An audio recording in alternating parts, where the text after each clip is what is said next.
Hello all. In the last class we have seen observation of onion peel cell. Now we have to see human cheek cell. So for human cheek cell, here we have a small activity, that is, first you have to wash your mouth, then take a wooden or plastic spoon, scrape the inner surface of your mouth. Here in this way you have to scrape the inner surface of your mouth to take the membrane of the cheek. Then you have to take that scraping, that whatever collected membrane, you have to collect the membrane, then you have to place it on a slide. Membrane you have to place it on a slide, then you have to cover it with a cover slip. Observe under the microscope. But here the main important thing is you have to be very careful whenever you are scraping the inner surface of your mouth, because it may harm you. Now this is the structure what you have seen under the microscope. This is the structure what we will be seeing under the microscope. So in the last class onion peel cell, we have labeled the onion peel cell. In the same way we also have to label the human cheek cell. So first we will see labeling of human cheek cell. The outermost membrane, the outermost boundary of the human cheek cell is known as cell membrane.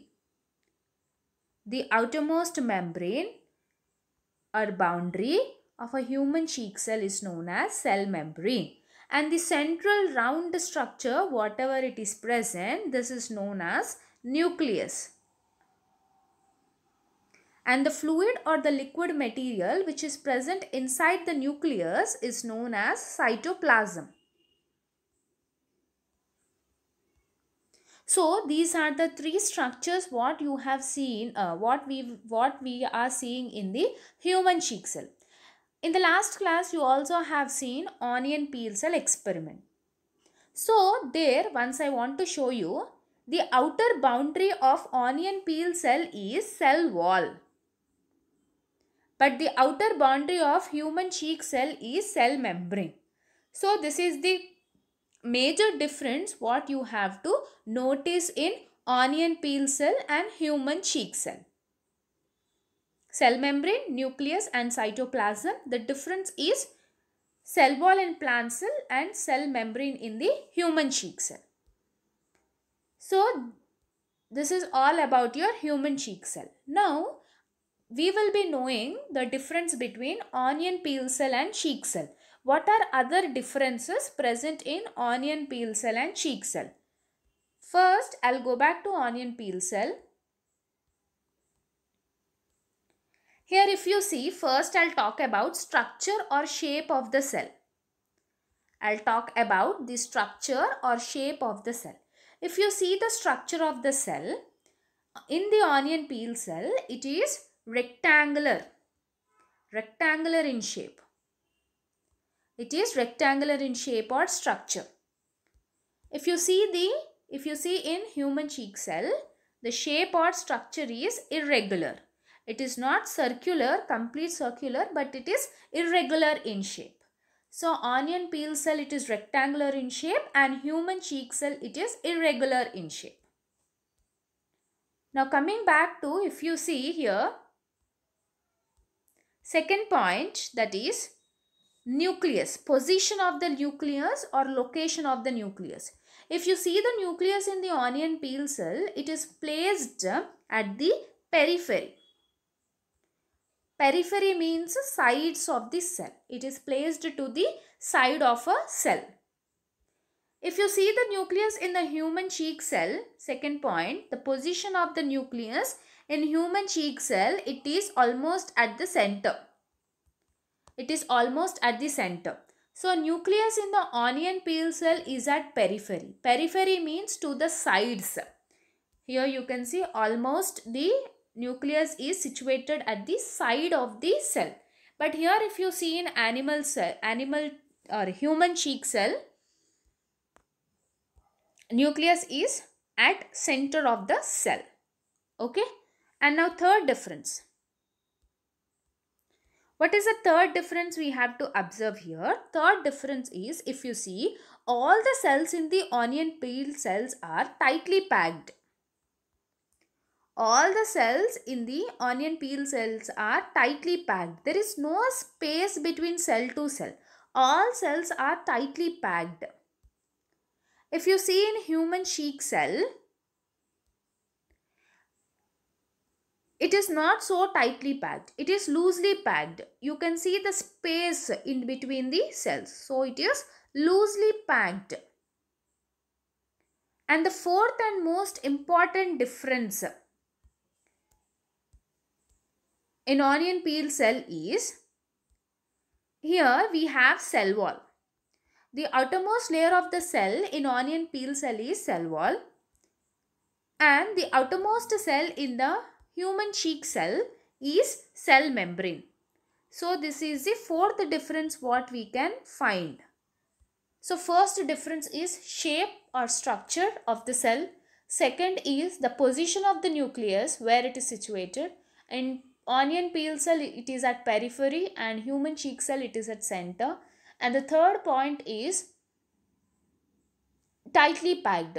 There is no space in between the cells of onion peel cell, but in human cheek cell you can see the space, loosely packed. And coming to the last difference, cell wall is present in onion peel cell, cell membrane is present in human cheek cell. So these are the four main differences what you have to know. Next, we have to see about the discovery of the nucleus.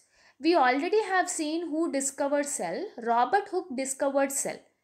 But Robert Hooke did not find any structures inside the cell, as he observed only dead cell. But here, Robert Brown, who is the first person discovered cell, Robert Brown is the first person who discovered the nucleus, not cell, sorry. Robert Brown is the first person who discovered the nucleus in the year 1831. He is the first person to observe the nucleus. Where did he observe is in the epidermis of orchid leaves. Here leaves are living cells. So he observed the nucleus in the epidermis of the orchid leaves. Epidermis means the outermost layer of the leaf. Epidermis means outermost layer of the leaf. Okay. So Robert Brown in the year 1831 is the first person to find out the nucleus, to observe the nucleus in the epidermis of orchid leaves. Robert Hooke did not observe any nucleus, as he observed only dead cell. So that's why he did not find anything inside the cell. Okay. But here in the living cell you can find other cell organelles like nucleus. And nearly it took 180 years. Nearly it took 180 years to find out the nucleus since the discovery of the cell. Cell was discovered in the year 1665 and it took 180 years. After around 180 years, nucleus was found in the cell by Robert Brown. Here in your textbook they have given you observation of nucleus in the onion peel cell and observation of nucleus in human cheek cell. The activities remains as it is. Okay, just now we have discussed human cheek cell, and in the last video we have discussed onion peel cell. The same activity is given, but one thing is changing. What is that thing we are going to see now? If you observe here, first I'll talk about onion peel cell. You know the activity of onion peel cell. What is the procedure of that? First you have to take an onion, you have to cut the onion, and you have to remove the translucent membrane which is attached to the onion. Then you have to place it on a slide. Then you will be covering it with covered slip, observing under the microscope. But here for observing nucleus you are not doing so. What are you doing? You are using staining agents. Okay. Now you have to know what are these staining agents, why we will be using the staining agents. The main purpose of staining agents is to highlight the cells and different parts of the cells. Here to highlight the cells and different parts of the cells we are using staining agent. After placing the material On the slide you have to add staining agent. 1 or 2 drops of staining agents you have to add to highlight the different parts of the cell which is present inside the cell. Why do we need to highlight is, see, remember, cell is very minute in structure, very minute in size. As we cannot see with our eyes, we need a microscope to observe the cell. Okay. Where nucleus is present, it is present inside the cell, which will be very small compared to the cell. Cell is only very small to observe and nucleus will be still very small to observe. And all the cells, generally cells will not be colorful like this. Okay, cells are colorless. They will be transparent. They are not colored. Okay, so though you can see the cell from the microscope, you will not be able to see the nucleus because it will be like a dot inside the cell, a very small dot inside the cell. If it is completely colorless, if the cell is completely colorless, we cannot observe the nucleus. Okay, for that we have to add staining agents. In your book they have given you examples of 3 staining agents. You have to remember what are the staining agents used in the experiment. Okay, here we have red ink.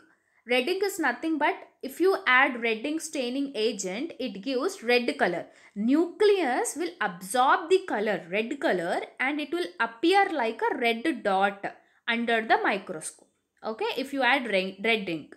If you add methylene blue, this is methylene blue bottle, 1 or 2 drops you have to add. More also you should not add. If you add more, it turns into black dark color which you cannot even see anything. Okay, so methylene blue also 1 or 2 drops you have to add. If you add to the material on the slide, see, the cell and the nucleus will take the color like this. Here you can see nucleus is in a small dot. If you see here, nucleus is appearing as a small dot. If the cell takes the color, it is very clear for us to observe under the microscope. Okay, so that's why we will be adding staining agents, and safranin is also the same. Okay, if you add safranin to the material which is present on the slide, it gives that red color only. Nucleus or the cell will absorb the color and it gives red color to the material. So through that we can see easily. So that's why we will be using staining agents. Same thing human cheek cell also. If you want to observe nucleus in the human cheek cell, the same thing you have to do. Same experiment as it is which you have learnt before. You have to scrape the cheek, you have to collect the membrane, then you have to place it on the slide. After placing it on the slide, you have to add 1 or 2 drops of staining agents. Then the nucleus will take the color and gives you a colorful.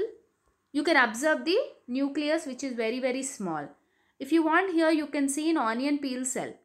It is blue in color. Nucleus is giving you blue color. Why? Because it took staining agent. When we add staining agent, it has absorbed the color and it gave you blue color. So this is about our today's class, staining agents, onion peel cell, cheek cell differences, and about nucleus. Who discovered nucleus we have learned. So in the next class we will be coming up with next topic.